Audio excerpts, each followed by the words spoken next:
Je na čase si priznať, že neviem veľmi dobre kresliť. Ale to neznamená, že som nenakreslila pár kúskov, ktoré sú k svetu. Ukážem vám progres môjho kreslenia v mladosti. Traja z nich boli moji spolužiaci, ale neviem, že či mám akože povolenie ich zverejňovať, takže som ich takto vycenzurovala, no.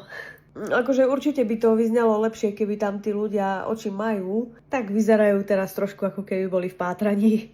Toto mal byť Nick Jonas. To mi dala nakresliť kamarátka, lebo jej sa strašne páčil a toto je iba prefotený obrázok, ako originál som jej dala. Na strednej škole sme raz mali takú súťaž, že vytvoriť poviedku alebo niečo také. Mňa oslovila učiteľka, že skús ty. No a ja som napísala nejakú poviedku a bolo to treba ilustrovať nejakými obrázkami. Nakoniec sa to ani nedostalo niekde ďalej, ale obrázky aj poviedkami ostali. Toto som ako decko skúšala robiť nejaký komiks. Som asi čítala veľa mangy. To ešte na základke. Po 5 stranách som skončila.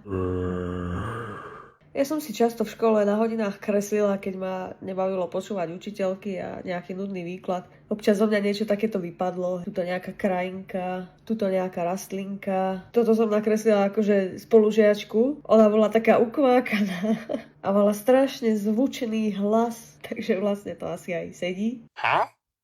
Na vysokej škole som raz mala zápočet z takého predmetu, kde sme mali vytvoriť nejaký plagát. Tak toto bol návrh, no ale problém bol v tom, že ja som nevedela robiť vo Photoshope, takže toto bol nakoniec výsledok. Učiteľka mi to akože celkom zhejtila. Ona povedala niečo také, že tie chobotnice, že to som iba stiahla z internetu. Taká hrdá, že nejaká moja tvorba je hodná myšlienky, že je stiahnutá z internetu. Dostala som nejaké C-čko za to.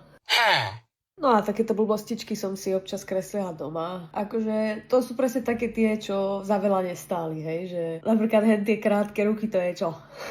Tento obrázok, keď som kreslila, tak si pamätám, že mi oco povedal, že to vyzerá ako kaliňák. Toto som kreslila, keď som mala 14 rokov. A pamätám si, že oco ma nejako tak presviečal, že ti celkom ti to ide. Však prihlás sa na tú strednú školu, nie, umeleckú, že budeš sa v tom rozvíjať, hej. A potom spoza chrbta prišla mama a povedala, však to by musela mať nejaký talent. Nevravím, že nemala pravdu, ale vlastne trošku tak zničila taký vzťah, čo som mala k tomu kresleniu. Takže z toho vyplýva, že nenechajte sa znechutiť ľuďmi, keď robíte to, čo vás baví.